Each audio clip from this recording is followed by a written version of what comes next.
The ballroom glittered like a dream dipped in gold, chandeliers casting long reflections on the marble floor, the scent of champagne and polished wealth filling the air. Every eye turned as Ronald Whitmore, billionaire, real estate mogul, and self-proclaimed kingmaker, tapped his glass with a silver spoon. "Ladies and gentlemen," he said, his voice smooth but sharp as a blade, "a challenge for tonight. If anyone here can dance this waltz flawlessly, they'll have earned my respect." Laughter rippled through the crowd, polite, rehearsed, hungry. But then, from the edge of the room, a small voice piped up. "I can try." Heads turned. A little black girl stood barefoot by the grand piano, wearing a simple white dress that had clearly seen too many washes. She couldn't have been older than 9. Her eyes, though, they carried something older, something unbreakable. Ronald's laughter boomed through the hall. "You?" he asked, raising a brow. "You think you can dance this waltz?" The girl nodded, her chin lifted with quiet courage. "Tell you what," Ronald said, the arrogance in his tone slicing the air. "If you can dance it perfectly, I'll adopt you myself." Gasps echoed. People exchanged startled glances. He wasn't joking, or maybe he was, but in that cruel, performative way rich men joke when they know they'll never have to make good on their words. The music began, soft violins filling the silence. The girl stepped onto the marble barefoot against the chill. She hesitated once, then moved. 1, 2, 3, 1, 2, 3. The waltz unfolded like a whisper, and though her steps weren't perfect, they were honest. Her movements carried something the crowd hadn't expected: sincerity. By the end, even the chandeliers seemed to sway slower, as if listening. When the music stopped, no one clapped at first. Ronald's smirk had frozen. Something unfamiliar flickered in his eyes. Discomfort, maybe even shame. Then someone started applauding. Then another. The room filled with hesitant, then thunderous applause. The girl curtsied, her eyes searching Ronald's face. "Well," he said finally, clearing his throat, "you've got heart, I'll give you that." "But," someone murmured. "But adoption isn't charity," he said, the laughter returning to his voice.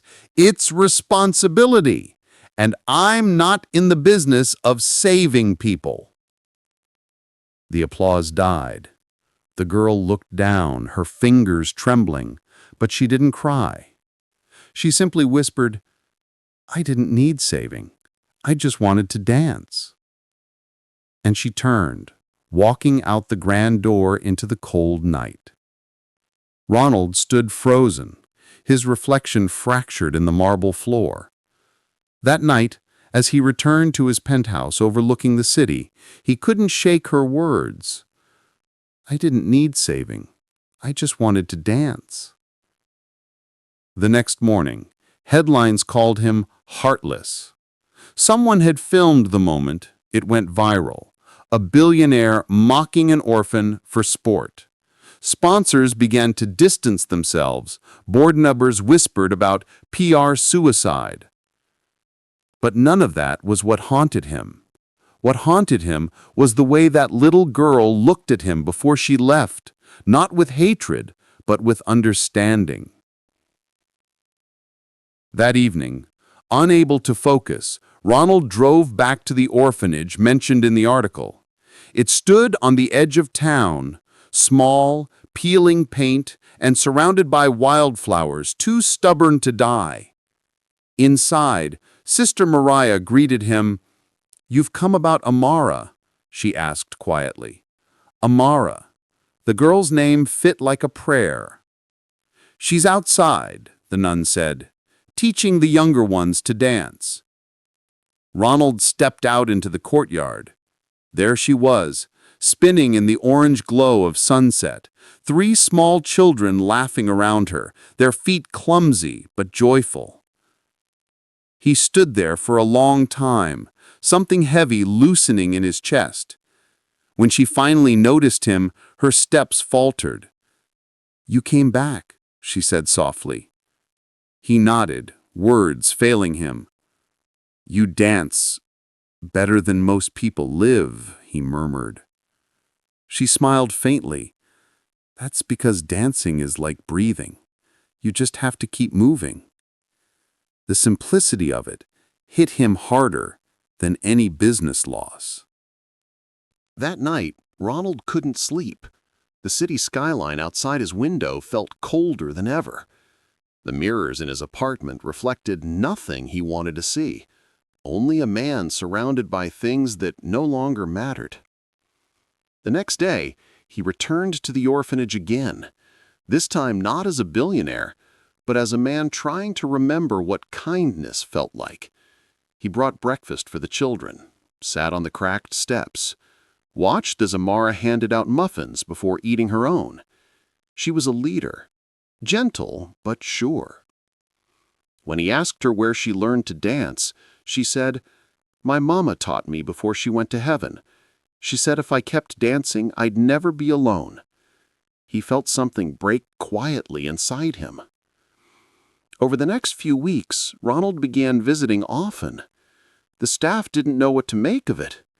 The man who once mocked a child now helped fix swings, paint walls, and teach the older boys chess. Amara stayed cautious around him at first, but slowly trust formed. One afternoon she asked him, "Do you still think you can't adopt me?"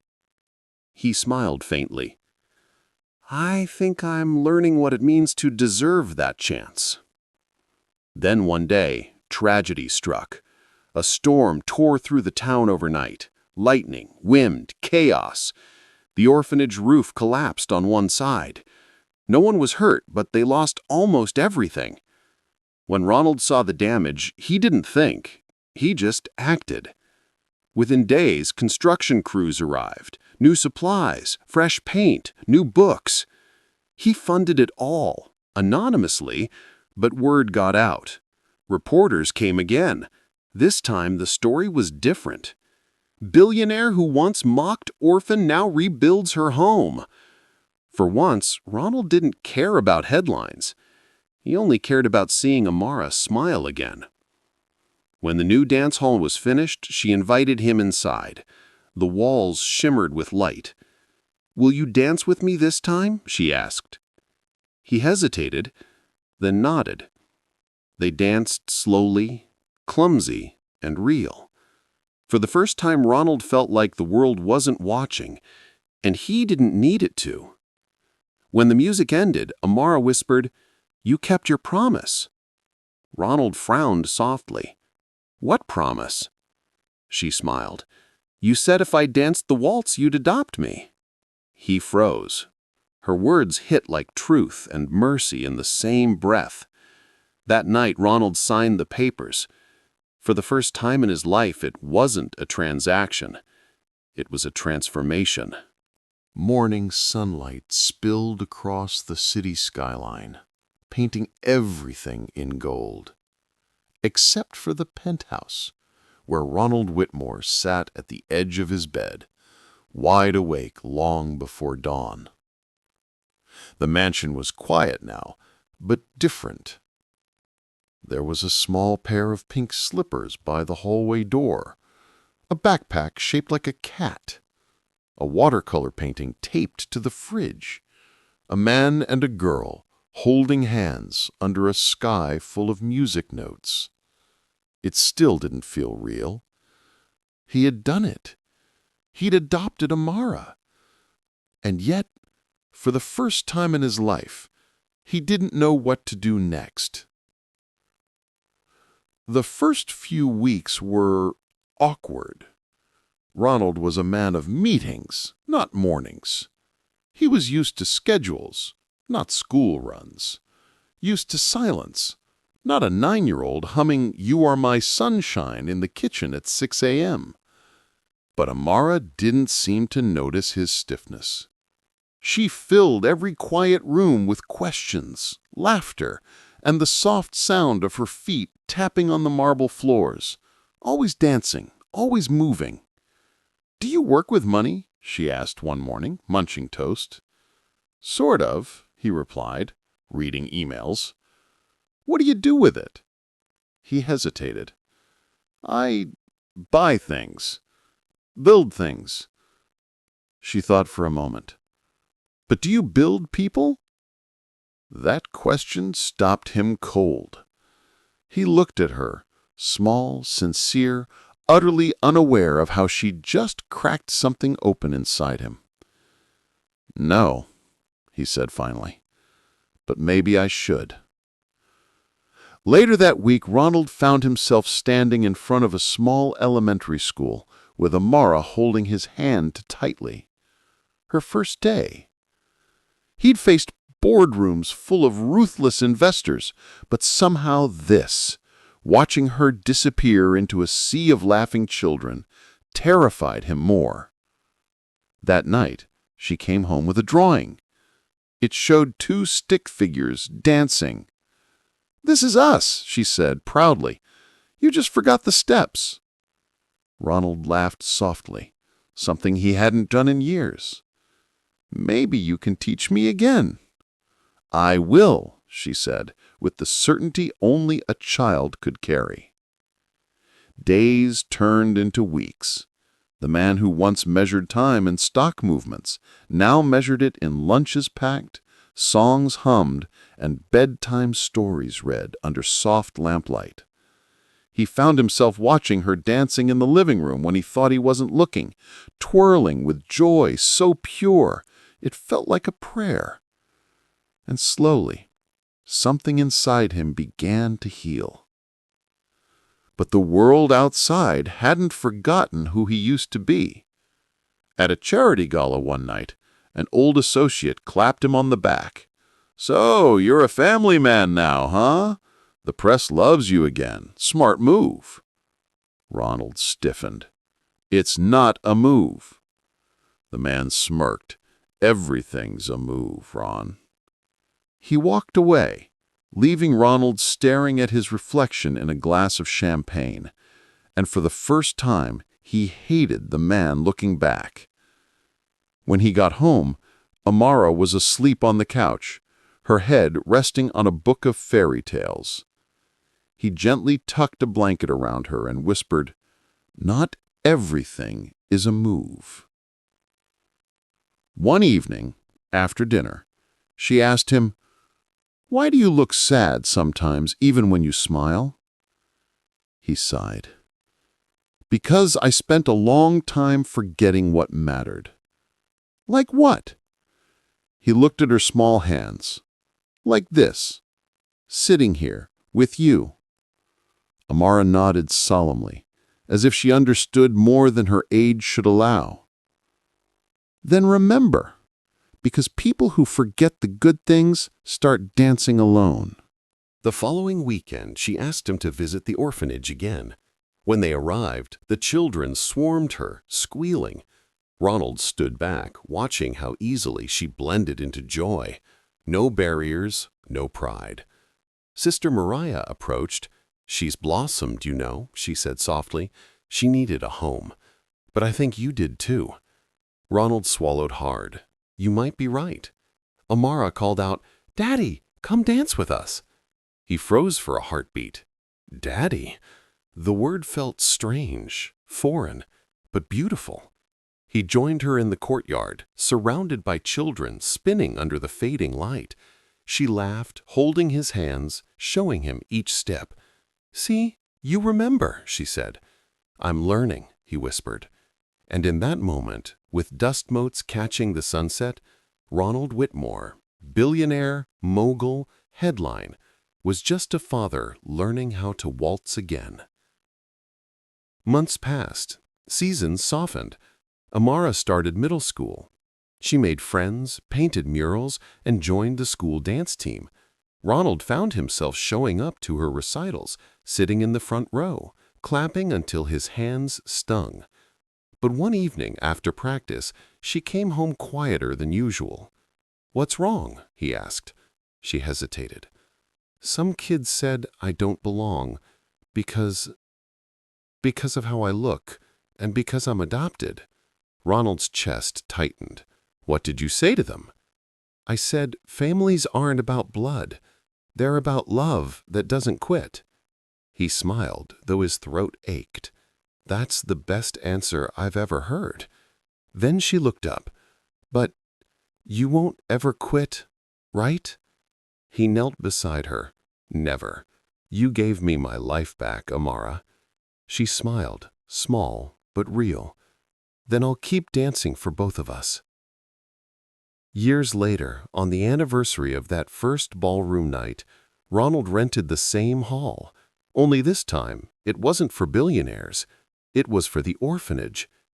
Children in bright dresses filled the marble floor. A band played softly. The same chandeliers glittered, but now their light felt warm, not cold. Amara, now a teenager, stepped forward in a lavender gown. "Dad," she said shyly, "dance with me?" He laughed, holding out his hand. "Always." They began to waltz, not perfect, not polished, but alive. Halfway through, the crowd joined in, sisters, volunteers, neighbors. It wasn't about spectacle anymore. It was about belonging. When the music faded, Amara whispered, "Do you know what this means?" "What?" "You didn't forget the steps this time." He smiled through tears. "No, sweetheart, you taught me again." Later, after everyone had gone, Ronald stood alone on the same marble floor where it all began, remembering the man he was, the girl who changed everything, and the life they built together. He whispered into the silence, "You didn't just dance your way into my life, Amara. You danced me back into being human." The sound of rain against the glass echoed softly through the Whitmore estate. Ronald sat by the window, watching droplets chase each other down the pane, each one carrying a memory. 10 years had passed since that night in the ballroom. Amara was no longer the little girl in pink slippers. She was 17 now, tall, graceful, with eyes full of quiet fire. Her laughter still filled the house, but her dreams had grown too big for any one room. Tonight, those dreams were sitting in a letter on the kitchen counter. The letter was from the Royal Conservatory of Dance, London. Full scholarship. Ronald had read it a dozen times, his heart caught between pride and panic. "Dad," she said that evening, standing in the doorway, "you read it, didn't you?" He turned. "I did." She smiled nervously. "Can you believe it? London, Dad! They picked me!" He tried to smile back. "I can believe it. You worked for it." But his voice faltered, and she heard it. Her excitement dimmed. "You're not happy?" He sighed. "I'm proud, more than you'll ever know. He searched for the right words. "I just didn't realize how fast you'd grow up." Amara stepped closer, placing a hand on his arm. "You gave me wings. Did you really think I wouldn't try to fly?" That hit him deeper than she knew. He smiled faintly. "No, I just hoped I'd have a little more time to dance beside you." That night, he couldn't sleep. The house felt too quiet, too big again. He walked through the halls, stopping by her old room, the one with fairy lights, the smell of vanilla candles, the shelf of trophies from every recital. On the desk sat a small purple stone, smooth, heart-shaped, with a tiny crack in the middle. He remembered the day she found it. It had been their first trip to the countryside, years ago. She was 7 then, chasing fireflies near a riverbank. She'd slipped, scraped her knee, and cried, until she found that purple stone glimmering in the mud. "It's lucky," she'd said through tears. "See, it's got a scar like me." He'd laughed then, but that little stone had stayed with her ever since, her pocket charm, her silent promise. Now, as he held it in his hand, he whispered, "Guess you're taking my heart with you, huh?" The next morning, Amara found him in the garden, pruning roses, a habit he'd picked up from her. "Dad," she said softly, "I'll only be gone for a year." He nodded. "I know." "You'll visit, right?" He forced a smile. "I wouldn't miss it for the world." Then she hesitated. "Dad, I want to tell you something, before I go." He looked up. She took a breath. "Back at the orphanage, before you came, I used to watch people leave. Volunteers, visitors, they'd come with smiles and leave with excuses. I thought that was what love was supposed to do, disappear." Her voice trembled. "But you stayed. You stayed when it wasn't convenient, when I broke things, when I was scared, when I danced in places where there wasn't any music. You made me believe love doesn't quit." Ronald's throat tightened. He reached into his pocket and placed the purple stone in her palm. "Then promise me one thing. When things get hard, when you doubt yourself, hold this and remember who you are, and remember who you made me." She smiled through tears. "I promise." A month later, he stood in the airport terminal, watching her disappear through security. She turned one last time, waving, the purple stone hanging around her neck on a chain. He waved back, heartbreaking and healing at the same time.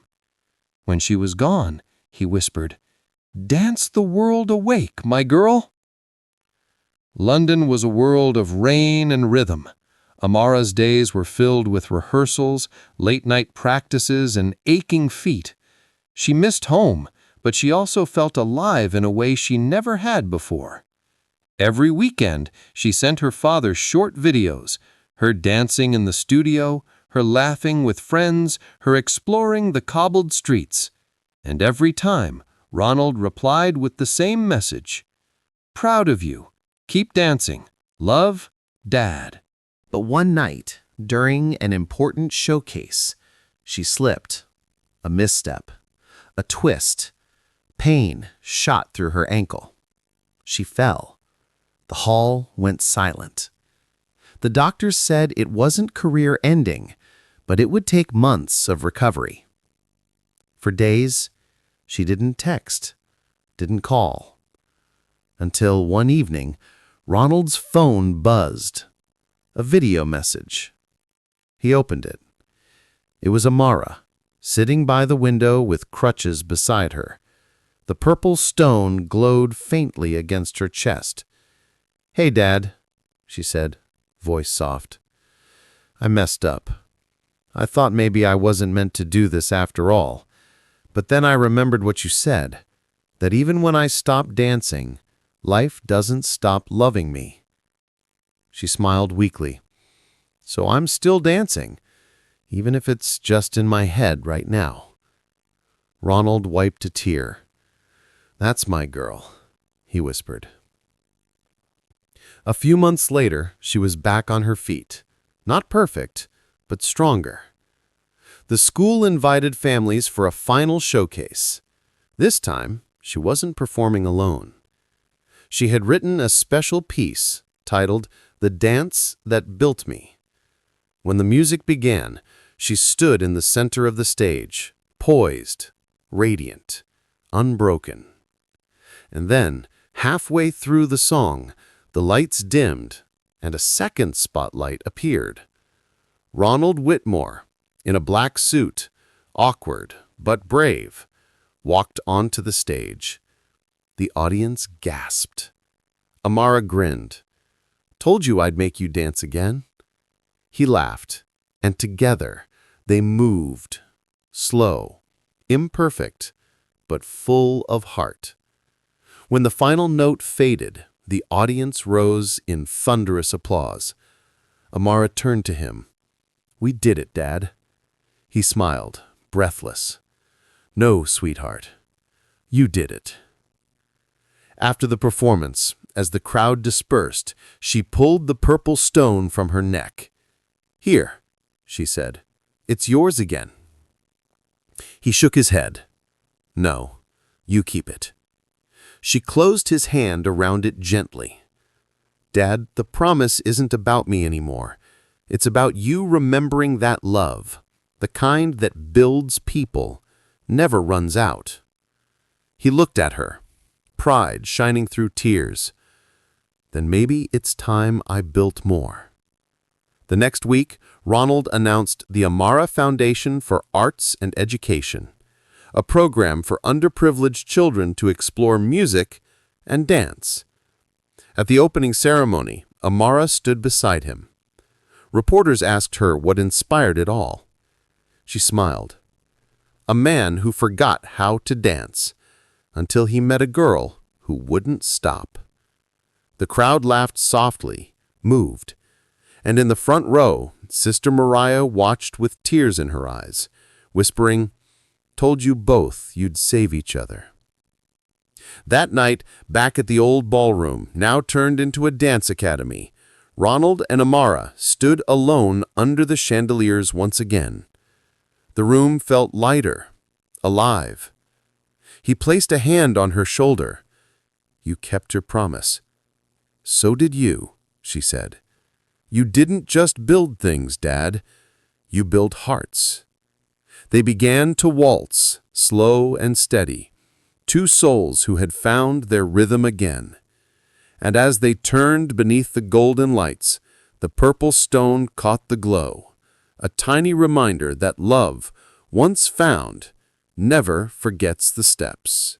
Years passed. The Whitmore estate no longer echoed with silence. It rang with laughter, music, and the soft tap of children's shoes across polished floors. The Amara Foundation for Arts and Education had become something bigger than either of them imagined.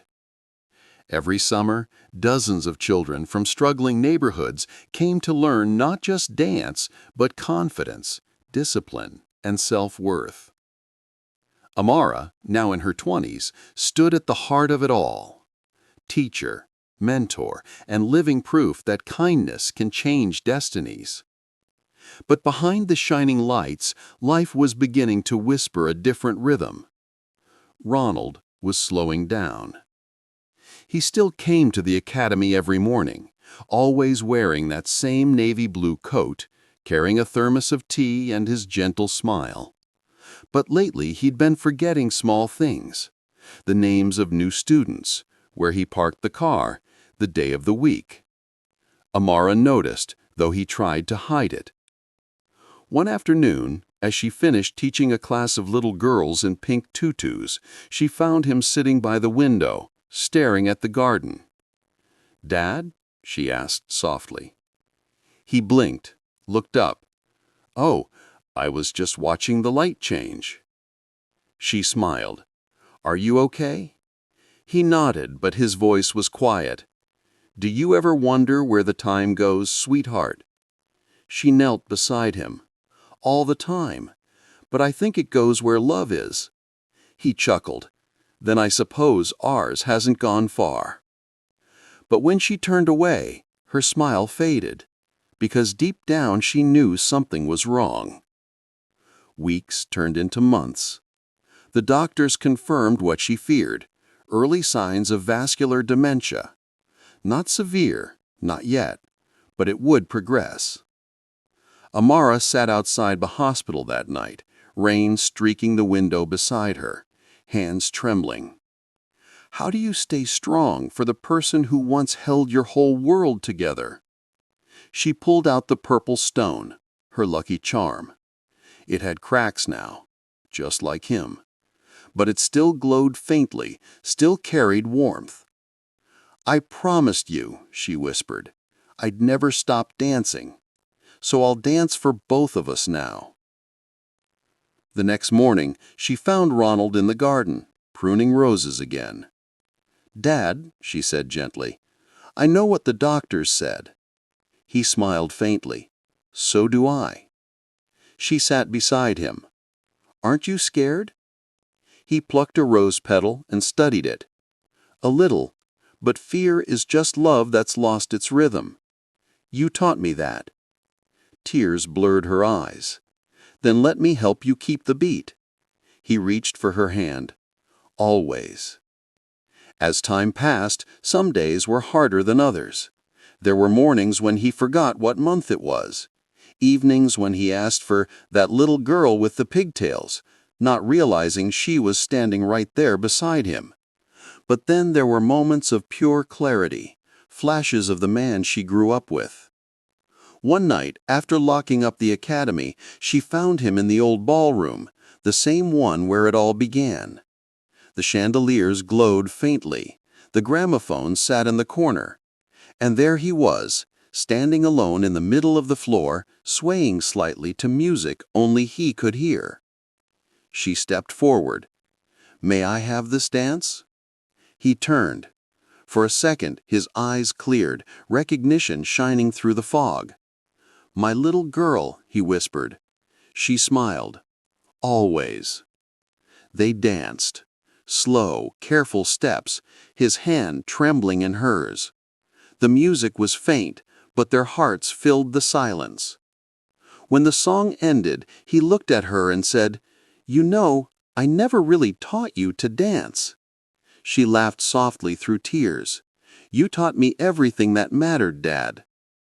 That winter, Ronald's condition worsened. He spent more time in bed gazing out the window at the snow. Amara would sit beside him every night, reading letters from students, each one thanking him for changing their lives. One evening, she found him staring at the purple stone on her necklace. "You still got that old thing?" he teased weakly. "Always," she said. He smiled. "You should pass it on someday." "To who?" He pointed toward the academy courtyard, where children were practicing under string lights. "To whoever forgets that love doesn't quit." She swallowed hard. "I'll remember." He smiled faintly. "I know you will." The night he passed, the air was still. Too still. Amara sat by his bedside, holding his hand as his breathing slowed. He whispered one last thing. "I can hear the music again." Then, gently, he was gone. Amara pressed the purple stone to his palm and closed her eyes. "Then dance on, Dad." The days that followed blurred together. The academy held a memorial. Hundreds of children, families, and teachers filled the ballroom with flowers and laughter instead of sorrow. They didn't mourn him with silence. They honored him with rhythm. Each child performed a short dance when they'd choreographed themselves. And at the end, Amara stepped forward, barefoot, wearing a flowing white dress. "This," she said softly, "was the song my father loved most." The music began, the same waltz they had danced to all those years ago. She moved across the floor like a whisper, slow, graceful, her every step a memory. And as the final note faded, she lifted the purple stone to the sky. "For every child who thinks they're forgotten, know that love never forgets its steps." The crowd stood, applauding through tears. Years later, the foundation had grown across cities. Amara now traveled the world, teaching, inspiring, and telling her story. But she always carried the purple stone with her, a symbol promise, a heartbeat in her palm. One afternoon, during a workshop in a small African village, she noticed a shy little girl watching from the doorway, barefoot, clutching a torn notebook. "Do you want to join us?" Amara asked kindly. She shook her head. "I can't dance. I don't have shoes." Amara smiled. You don't need shoes. You just need a reason. The girl hesitated, then stepped forward. Amara guided her hands, showed her how to listen to the rhythm of her heartbeat. And as the music began, the girl laughed. Free, alive. When the class ended, Amara knelt and placed the purple stone in her hand. What's this? The girl asked. A promise, Amara said, that love, real love, never quits. The child smiled, holding the stone tight. And in that moment, the story began again. That night, under a sky full of stars, Amara whispered to the wind, Dad, I kept dancing, and now they are too. The breeze rustled through the trees, soft as a sigh, warm as a hand on her shoulder. For a moment, she could almost hear him, his laughter, his steady voice saying, I told you, my girl, love never forgets the steps. The camera pans upward, the academy lights glowing below like tiny constellations. A soft melody plays, the same waltz that began it all. Dedicated to every child who was ever told they couldn't. Keep dancing. The world is waiting for your song.